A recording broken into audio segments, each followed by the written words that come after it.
Lord, welcome everyone to the LEC post-game lobby. I'm Sjokz, joined by Araneae, Vedius, and Mithy. Well, welcome Mithy, congratulations. Last time we talked, wasn't that good, you know? You guys were finding your form, you guys were in development. How do you feel now? It's going better. Like it feels like a lot of the pieces have kind of like just fallen together. We still have a long way to go, and it's like very early. Like it's still spring, you know. Our goals are set high, so we're just taking it one step at a time, and you know, we're just like it just feels really good to play with the guys. So I mean, I want to talk about those goals because when we asked, you know, you guys said goals simple, make it to playoffs in spring, long term, of course. Trying to hit those big strides in summer. Obviously, go to Worlds is always in there, but now you're almost at #2. You could lock in #2 and you could make it to Rotterdam no matter what. Is this exceeding your own expectations so far? Sure. I mean, for us, it's all about just like we're just taking it one game at a time. So today, all our energy was going onto Schalke, and tomorrow is gonna go into XL, and that's really all we care about. We don't really care about standings. We expect ourselves to beat every team. That's what we're looking for. You know, if we end up 6th place, then we're still gonna give it our best to go to playoffs and beat whoever gets in front of us. So yeah, it's just a bonus, you know. But yeah, I'm okay with playing more games. I'm fine with that. I can imagine. I feel like you're just trying to, you know, keep your cool, you know, because you guys are doing well now, but you don't want to say it's a done deal or whatever, or say too big of a thing. So I'm just going to ask these guys, because I know you guys have been praising Origen a lot, and rightfully so. Vedius, how do you think they played today? I think Origen have only gotten better. For me, the most impressive player is Cold in recent weeks. I feel like Rek'Sai seems to be his champion, and his early game impact has dramatically changed. And one of the things we always said about Origen was that they are a little bit of a slow team. They're very calculated in their approach to the game, and that they kind of take the game in steps and phases, and they don't try and rush anything. Whereas in the last few weeks, I feel like Cold's proactivity and just influence in the early game has turned this team into a team that now has a lot more tools and options in how they want to play. Would you agree, Mithy? Is Cold been one of the catalysts for this team to find each other, or? I mean, yeah, I would definitely agree. Better jungler always wins it. So Araneae, that's not always been the case when you were on team. Obviously not. No, I was the worst jungler. Still, my team was winning, so obviously not. No, come on, you were good. No. I was good looking, not good in the game. I respect that. I respect that. Well, Araneae, you also had a lot of good things to say about Origen. You also wanted to invite Mithy on PGL, so go ahead. Obviously, like Mithy's like my brother, and I think you said that they are going step by step. They are trying to reach their goals. Obviously, Mithy, they are already qualified to playoffs. He got to meet the Astralis players. That he's a huge fanboy of all of them. So actually, he's actually completing all his goals together this year. Yeah, tell us about that actually. How was that with those legends? I mean, he was shaking. Didn't you see that? Yeah, like, he was super nervous. Picture. I mean, yeah, those guys, I mean, I just admire them a lot because of how much they have achieved, and you can tell like just the way they like just hang out with each other, and how much they know about each other, and how they do things. It just makes like they are just very confident and comfortable with themselves, and that's kind of like what we're trying to achieve with Origen too. Just having that brotherhood and that ability to, you know, trust each other in every moment and know what to do to get better always, and like be above the curve.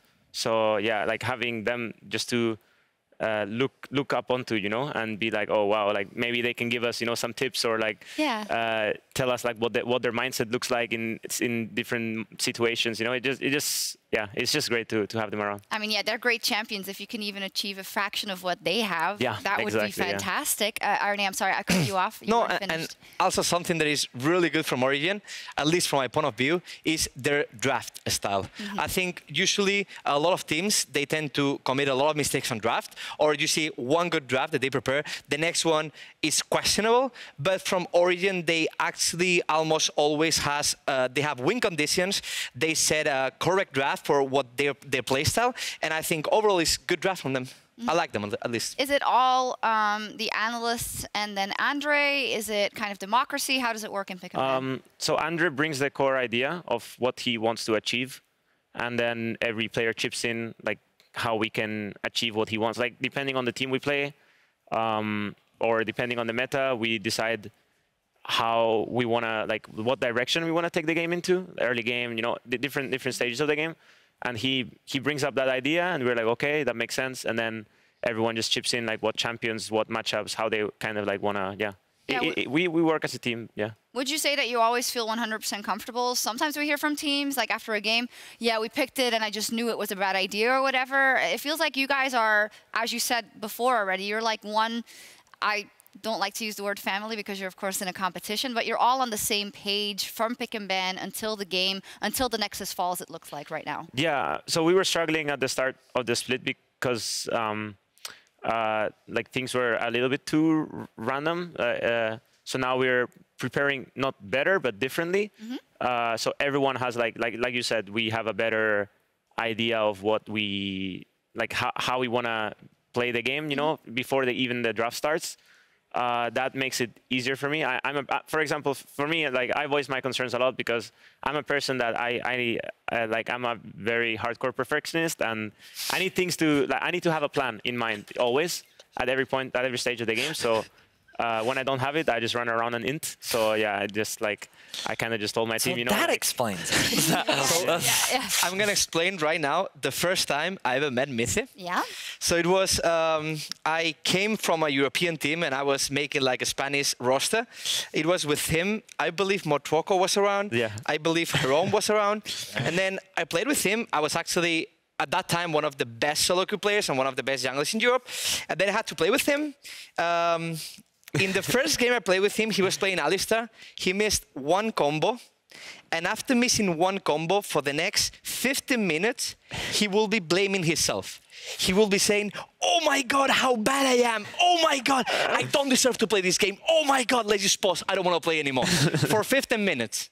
After that, I said, okay, guys, I think I'm not going to play anymore, guys. I'm going to go back to Europe, not to Spanish people. So he's like that. He's a perfectionist on everything he does. It's gone a little bit down, but you know, the core thing stands out. Yeah, like I'm definitely, yeah.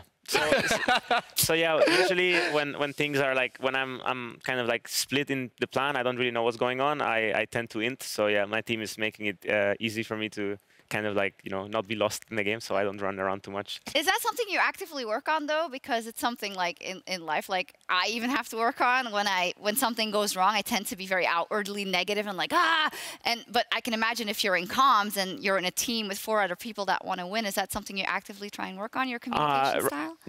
Yeah, so I mean, I think it's fine now. I just tend to apologize, even though like my teammates like the other day they were like, dude, like why do you just keep saying sorry? Like just shut the fuck up, you know. but I was like, no, I have to say it, or I just can't play. You know, I kind of have to like just brush it off. It's like on your chest. Yeah, exactly. Yeah. So it's more about me, not about you. You know. But, okay. So yeah, that's kind of how I deal with it now. That's like Mithy. We have to get used to. He just profusely apologizes for everything all the time. Great. Okay, we do also need to crown our player of the game. What you guys voted for at home. Our Kia player of the game is Patrick with 41% of the votes. Damn, those Ezreal Qs hit like a truck, man. He went in. I have to give some credit to Fisher now, unfortunately. Oh, God. Because at the beginning of the split, I messaged him, and I was like, why would you go for Patrick? Like, of all the AD carries available, why would you prioritize him? And then he said, by the end of the split, he'll be a top 3 AD carry. They'll be Reckless, they'll be Upset, and they'll be him, right? Now, you can debate, like, where he falls, but I think there is a very solid argument to be made that by the end of the regular season, Patrick has proven to be one of the best AD carries that we have in Europe. And one of my criticisms for him in the early part of the split was that if Mithy didn't do something for him, that he wouldn't be able to succeed. But I think recently he's been able to prove that independently he is a very strong AD carry, and that there is a conversation to be had around whether he should be up there. Mithy? I think he is surprisingly good. Like, I don't know, in all aspects. Yeah, he's really like gone leaps and bounds like above my expectations. So yeah, I'm just really happy to play with him. Yeah, fantastic. He's definitely popping off. And with that win, of course, you guys did some very good things in the standings. And to look at the implications of Origen win in the playoffs, we are going to head over to Medic. There's still one spot left. Back to you, Sjokz. Okay, I have to. Yeah, so you know, Medic does these really elaborate, detailed playoff checkups to see, who's where, who's going to make it, who's going to get into that last spot. But I think he's lost his mind a little bit. To be honest. He did it perfectly. Yeah. He explained everything perfectly. Yeah, okay, so I'm going to break it down for you a bit more. So there's one spot left in the playoffs specifically, but there are 32 scenarios left for our final regular split standings on our final day tomorrow. So we've said it already, 5 teams locked in. It is now between SK Gaming and Schalke 04 to make it into that last spot, and they just lost, so that isn't great for them. And then there is also the battle for second place, where currently Vitality knocked themselves out of the race, as far as I know. Fnatic, Splice, and Origen are still in. Actually, I think Vitality... So the reason why Vitality aren't out is because should Origen lose tomorrow and Splice lose to Fnatic, and then Vitality win, you end up with 4 teams tied at 11 and 7. Now, I don't know the head-to-head records, and there are a bunch of tiebreaker rules in place to try and limit the number of tiebreaker games we actually have, but tomorrow could get a little crazy. Today was already crazy. Expectations are the Origen, you play Rogue tomorrow, right? We play XL. XL. So they're heavy favorites coming into that one. And then Fnatic versus Splice is probably the most integral. Because well, it of course depends, because if Origen goes 2-0, that I think then eliminates... I'm not going to say anything that's not correct. I'm going to refer to the article on LOL Esports and to @LOL Esports stats. Any question you have at Twitter, tweet at them and they'll explain. And we'll explain tomorrow in Ready Check once we get a better idea, because everything, of course, just developed. Every game counts, though. There you go. Every game counts, indeed. And when you talk about things going crazy, and oh yeah, they're up versus Rogue, but crazier things have happened today. I mean, it's true. I mean, trying to predict these games over the last few weeks, it's been more about who's more likely to upset. No, you're just really bad at predicting. I'm really bad at that too. No, it's not true. But it's actually true. Yeah. I mean, I want to say 2 things. First of all, you said that tomorrow the match versus XL is kind of easy for them. Yeah. But today XL just beat Vitality. They did. So I'm not going to put them completely out of the board. And second thing, I want to ask something to Mithy, is that what would you prefer to end the split? Second place and facing G2 in the second round on Rotterdam, or do you prefer to go not versus them on the first round? I mean, so regardless of the standings, I didn't really pay attention. It doesn't really matter who we face, when we face, because I've played playoffs before. It doesn't matter if you end up like 6th or 4th or 3rd or 2nd. If you don't win, you lost. Okay, no, but what I'm trying to say is, I don't care if I play Fnatic or G2 in the first round, in the second round, in the third round. I want to beat everyone. That's all I care about. So I understand that, and I can respect that. However, if your ultimate goal this split was to make playoffs, and your ultimate goal at the end of the year is to make Worlds, then points in this split is very important. So I do think that it's worth taking into consideration your positioning at the end of this split, because if your goal at the end of this year is to make Worlds, that is something that will heavily contribute to actually qualifying. I agree with you, but if I go to Worlds, being a shit team, I don't want to go anyway. Yeah. I want to just be like a good team, regardless of the standings. So yeah, I just want to. You went to Worlds with Lemon Dogs. Yeah, we were doing all right then, you know. But yeah, the level. I'm reliving the moments as I'm speaking. We keep talking about like, oh, Mithy is back after he came back from NA. Little did we know he was down once before when he was with Lemon down. Oh my dear! But I do like your approach, Mithy. I think it's a bit self-protection as well. You're just being pragmatic. You're being rational. One game at a time. We have to play our best every single game, or it doesn't matter. I can agree with that. I respect that. So I'm not going to try and pry it out of you anymore. Yeah, I mean, that's just what it is for us. It's great to get international experience because you just become just a much better team if you do so. That's why it would be great to go to MSI. It would be great to go to Worlds. Just I want the top 3 teams of Europe to go to Worlds. Okay. I would love it to be us. You know, I want it to be us. But if we're not the best team, I would feel ashamed to go, honestly. Like. And right now, who would you consider? There are the 3 best teams in Europe nowadays, today. Well, so I don't know. I don't really think that way. I just think we are the best. Come on, man. We are the best. Stop being humble. No, it's not about He being. said we are the best. I'm thinking. Can we call Ocelot right now to use I'm thinking. Wait. I'm thinking we are the best team. We can beat everyone. I don't care who's second or third. That's what I think. So there he goes. He says it all doesn't matter, but they are the best in this moment. A little birdie told me that someone on the casting crew who's not here today, how am I giving away too much? Everyone else is here, said that Origen is the best team and is going to win the split. Yeah, it was quick shot. At the beginning of the split, he said, no, because on Euphoria, on record, said that he believes Origen will win the split. He has a bet on it. I believe there's a tattoo or something involved. Oh, there is a tattoo involved. And Frost actually bet on G2. So Frost can say behind the scenes whatever she wants, but on record, it is Trevor Quickshot Henry. There's a difference between that bet and what some people actually believe. But I think right now we don't have any definitive proof. I mean, Fnatic beat G2. G2 was playing with a sub. Origen just won this game, is in the race for second, but Splyce might be the second best team. So it's great. One quick one though, between SK Gaming and Schalke, who's making it. Ara has his money set on SK Gaming. Mithy? Do they play each other? No. SK plays Splyce. So hype. No. Oh, Vitality, right? Yeah. And Schalke plays? They play, I believe it's Rogue. So just on standings and schedule, Schalke is definitely in a better position. Yeah. But again, we look at Rogue's game today, and they actually had a very solid early game against Schalke.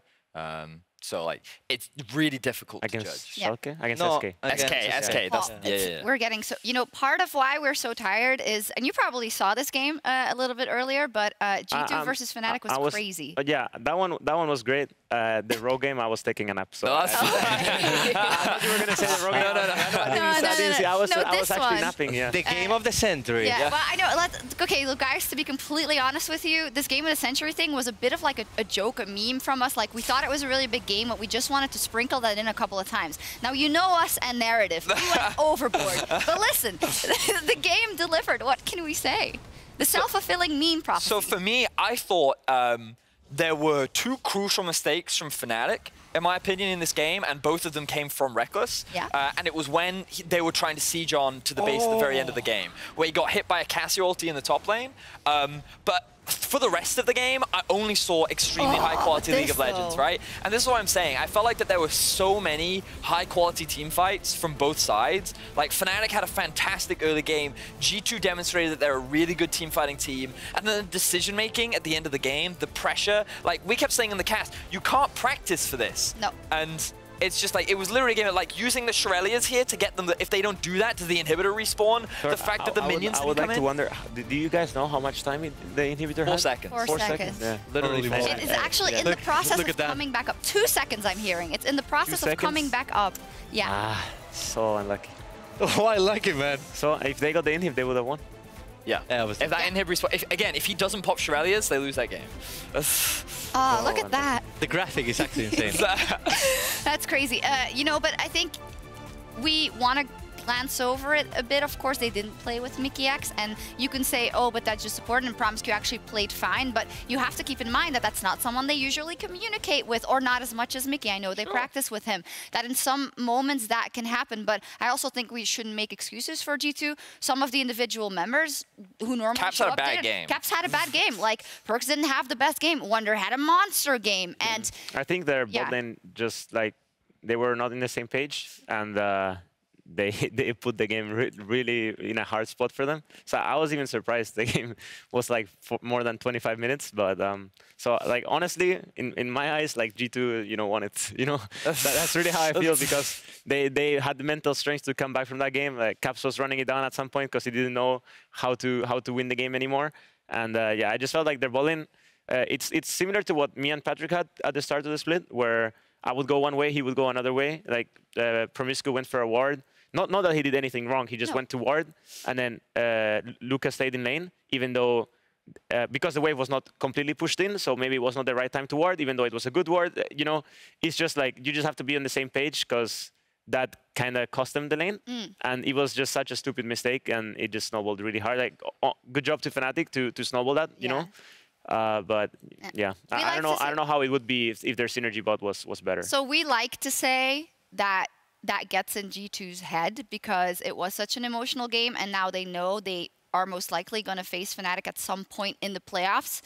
Is that true, or do you think those players don't care about a loss like this at this point? I mean, that's why I think G2 won, Yeah. Like it doesn't matter. Like they didn't expend anything doing Well, it. G2 won. In my eyes, G2 won the mental war because the game was super doomed, and they managed to play a 48-minute game, right? And their game actually didn't matter for them. So if they find themselves in that position versus Fnatic again, playing with Mickey's especially, and Fnatic wasn't able to even snowball this game correctly. So for me, it's a G2 win. That's how I see it. I actually find that very interesting, and it makes a lot of sense going into playoffs, Vedi. I mean, I was like, on paper, G2 should have won. I was only looking at all of the micro things, but I definitely agree. I think it's ultimately, I was just very happy with the game. What I was most impressed by was like when you see the GGs come out from everyone at the end of the game. Yeah. Or I think it was both Jankos and I think it was Perks at the end were like, crazy game, great game, GG. Like, they had fun actually playing. like it seemed like that it was the intensity of it. Like I feel like these players almost thrive in. They love these kind of stressful situations. But it was I loved it. It was great. It was great to watch. Just really small because we're going a bit long, but I had a discussion with you before. I sometimes have a very hard time distinguishing, was this actually the best game ever, or like was it a fiesta? Because I think we often jump to that point. Sure. You tell me. So I ultimately think that mistakes were made because Fnatic should have won this game, right? But I don't think that it was like a chaotic, ridiculous game because I think that every time that small mistake came through, G2 successfully punished it. And then I think once they'd gotten a little bit of a foothold into the game, like with Fnatic's comp, it was actually really difficult for them to end. So you end up in this really awkward situation where Fnatic have full control over the map, G2's stuck in their base. But even still, because the gold gap isn't big enough anymore, Fnatic can't end the game. So it ends up coming down to individual plays, great team fighting, and like macro stops being a thing at a certain point, and it's just about who can play better in the moment. Also, behind you guys, they put match of the century. They're going to flame us again. So quickly, let's move on. So tomorrow it will be the last regularly scheduled day of the 2019 LEC regular season. Let's take a look because hashtag every hashtag game hashtag counts. Actually, hashtag every game counts. Okay, so let's quickly do pound for pound, game per game. So first off, the first one doesn't matter at all because Misfits unfortunately is locked out of playoffs. G2 is locked in first. Maybe we'll see. Sorry, I think it matters a lot. Okay. Because Medic is casting that game. And Medic has been on every single G2 loss so far. So I think it's going to matter a lot if they can break this bad luck. That's good going into play. That's the mental game going into playoffs. It's very important, you know. Yeah, it is. It's actually important. Especially with superstitious. It's all about the mental. Okay, then Schalke versus Rogue, which we touched on already. Must win for Schalke. Yep. Now, so I don't want to say anything, but when Schalke started losing, we saw that something mentally definitely didn't work out in their favor because they kept losing, and we know they're not bad players. So I hope that after today versus Origen, they can just refocus, well, good enough to win that game and keep themselves in the race, because Rogue is not just a walkover, a pushover. They have won games this split, and it seems like they could be the perfect spoiler in this situation. It's for me a really difficult game to call because I think that both teams just make core fundamental mistakes, and that has the opportunity to be a fiesta game tomorrow, depending on how the teams show up. But I think the biggest determining factor will be the jungle. I think Memento hasn't really shown up in the second half of the split, whereas Kick has actually had a pretty impressive game today. So I think that matchup will determine a lot, and we'll have to wait and see because that game genuinely could go either way. Araneae, SK versus Vitality. Whew. I mean, for how SK played today, I would probably give any other team the favorite, but Vitality actually played even worse today, so but I don't know. SK is your team, man. No, but you saw them playing today. Like, you saw them playing today. Oh, my Lord. I was napping. That was such a clown. But I still going to vote for SK. Obviously, I want my boys to be there on playoffs, even though I think at least today they didn't show up that good. So if they can perform a bit better, I'm gonna give all my strength to Selfmade. Your smiles? My smile to Selfmade. I know Selfmade tomorrow is gonna carry. Okay, I trust him. Up to Araneae. Selfmade's gonna carry. XL versus Origen. Clearly, I mean, what are we talking about? Did you see them today? Today? Holy moly. Wits and yes. Oh, no, we can't do this. This is gonna like disturb his mental. I actually didn't see the game, like the second half of the game. I saw Vitality was winning, and then at 10 minutes, like our screen got shut down. They So we have took to focus Baron on our and they were next like 6K ahead. XL was really good today. game. Well, I'll have to rewatch the game and look what they did well. Yeah. And yeah, But all get confidence for you guys tomorrow. That's a job that All has confidence. to be done. Like, they're really good, but hey, confidence. Confidence. No, Mithy. I'm just Don't worry. echoing Mithy said the job has to be done, so they'll do it yeah, tomorrow. it's our next opponent. So There one we go. more. All right, then finally, Fnatic versus Splyce might be, it depends on the other results, but it might be for second place straight up as well, or to keep them in the race. But I mean, it's really important standing-wise anyway, because if Fnatic get third, they get choice of who they go up against. Yes. Splyce, they can avoid a Fnatic in the round 1 of the playoffs. So it's... Let me ask you, if the game turns out like today, where Fnatic gets a huge early game lead, but they can't close it out, this time they're not versus G2, they're versus Splyce, the late game kings. It's over. And so I thought, I do think that Splyce is one of the best team fighting teams in the league. Yes. But the big reason for that is because I think that in the chaos of team fights, especially in late game ones, it can be difficult to know what your responsibility is in a team fight. And Splyce seem to always have a good idea of what each person's role is, and then they execute upon it very well. So I think that if you do get to that late game, we're in for some very exciting team fights. But I do think that early game is a big weak point that can be very heavily leveraged. Both Mithy and Aaron say something. No. I was just wondering, like, maybe, like, depending on how the match goes, maybe Fnatic even chooses Splyce, right? If they can choose. They could. If Fnatic wins really hard, maybe they can choose Splyce. Because stylistically, I think Fnatic have the advantage just because of how much better their early game is compared to a lot of other teams in our league. But the late game, I'm just saying, what happened today versus G2, that would not instill me with confidence. A large part of it to me is like part of their comp. I wasn't entirely convinced by the GP thing, but... oh yeah, I forgot about that. But also like, Reckless flashed in twice into a fight, right? So like, if he doesn't make those flashes, maybe they end the game in 30 minutes. And we it's keep telling him he has to be more aggressive. Araneae, final thoughts? I've been reading from Splyce coach Duke that he said they actually picked the favorite champion from every single player today. That it was, I believe, Azir on mid lane, Bane, Braum, bot lane. What was the jungle? Jungle Aatrox, and then they had Poppy top. And Poppy top. That's the favorite champions of every single of them. Like, Mithy can confirm that. I mean, yeah. It's Chachi Poppy. It makes sense. Chachi Poppy. Humanoid Azir, yeah. Yes, so it's actually they played with the best champions, and at the same time, that's probably 5 of the best late game champions. Like, if you scale with this comp, you go past mid lane, not Bane 10k behind, you actually can win. And I can understand how can a team go with Bane, Braum into Lucian, Fiddle, and survive the lane. Like, they have to be seriously just gods. Things. 2 fakers on bot lane. 2 fakers. Or maybe you can explain me how, but I really understand. Actually, Braum is pretty good against Fiddlesticks, usually. So, but if they do exactly what Fnatic did today, for example, where mid lane just run bot lane, level 2, level 3, level 4, into Vayne Braum, what can they do? Yeah, I mean, yeah, they could do that. Yeah, they could have played the lane a little bit more intelligent, but I feel like overall, Vayne should be able, like, just de-shield cookies is just like, you just farm. So I think that they could maybe try to dive with Camille Fiddlesticks, you know? That even before 6 they can dive, I feel like, with Aftershock. I mean, yeah. They could do some stuff. I didn't really watch the game. I think I was sleeping there too. So, but dude, how many hours did you sleep per day? I mean, I just have to be ready for our last game. So I just take a big nap, you know. Practice all night. It's an hour and a half. Buona siesta. Well, yeah. to that, I'm going to wrap this up because then you can go home, get some sleep, so you can be freshened up for tomorrow. But for you guys watching, you guys can watch a lot more League of Legends tonight. The LCS Academy is going to be starting up at 1 a.m. right here at twitch.tv/riotgames, about an hour. And if you missed anything from the LEC today, we'll have a rebroadcast of all the games after the last game finishes over in Los Angeles. For us, though, it's time to sign off. Thank you, Vedi. Thank you, Araneae. Thank you, Mithy. Good luck tomorrow. And you guys, of course, join us for the last scheduled day of the regular season. Don't miss it, and good night. Bye-bye. I believe Chachi is playing so well with Cersei. I think Chachi is the perfect top laner for a Splyce. We have a better Splyce and probably one of the best Splyce we've seen in history. They're going. Camille. Help me. Lucian is out. Fight. Lucian is out of the fight. Nice, can we just... Okay, I reset.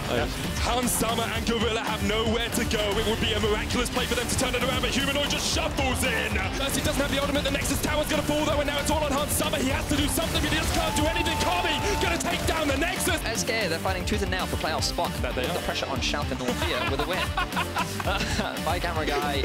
He's going to jump in. Self-made down. Rogue get the fight. They get the Infernal, and they're going to get a little bit more out of this one. Well, no, the slicing Maelstrom slices through the heart of Rogue. But eventually, SK will just clean up the kills. They'll take down the Nexus. And as you say, Vedius, their playoff hopes remain very much alive.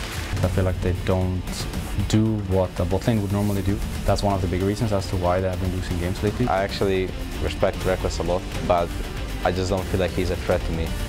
They need to get out! The bait! He wants it! He wants it! Nemesis just trying to keep him around! Yankos is so low, the teleport gets out! Gets taken out as well! 6,000 HP left on the bat, and the Realm Walk coming out as well. They're just going onto the back, they're looking at... Oh my god! A great flag!